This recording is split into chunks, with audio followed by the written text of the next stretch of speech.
Guys, nadisgrasya si Boss Jeboy. Ano yun nasyari? Malamang 2.5 yan. Goy, tara Goy!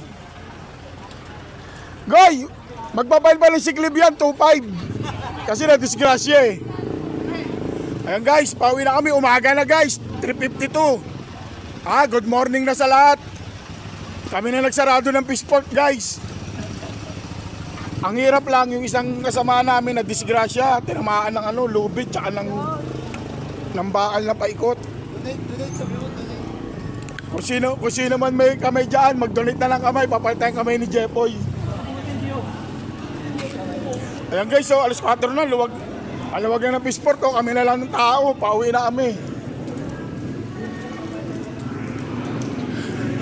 Buti na lang biyasa si Rapi Bastol, kaya natin na ibaba yung yung lifter.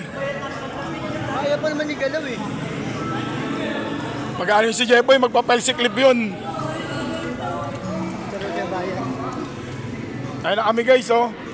Pauwi na kami. Wala na masyadong baba rito sa Bangusan tsaka sa Talapyaan. O ha? Kami na lang ang nagsarado ng Fishport. Guys.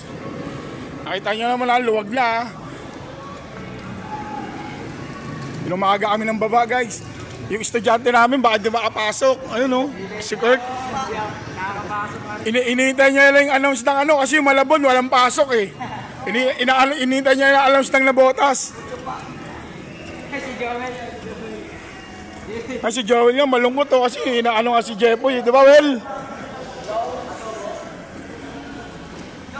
Ayan guys, mga kasama namin guys, sabay-sabay na kami uwi, tapos na. Talagang totally tapos na kami, soli na kami ng basyo, nagtabi na kami ng conveyor, nagtabi na kami ng lifter. Pauwi na kami guys, paumaga na. Bukas ng hapon, balik na naman, panibagong pagsubok na naman uli. Ganun lang talaga ang buhay.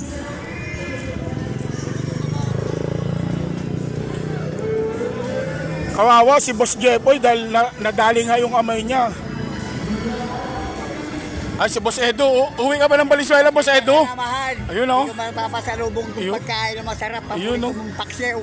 Shoutout mo na sa mga taga Valenzuela. Shoutout sa mga taga Valenzuela. Ay, pasalubong yan ha. Yan ha. Taga Baron. Iingat kayo, lagi yung matulog. Ayan guys ha, shoutout daw sa mga taga Baron ha, matulog daw kayo, sabi ni Edo ha.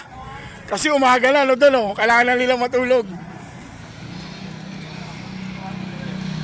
Ayan guys ha, so hanggang dito na lang muna guys ha.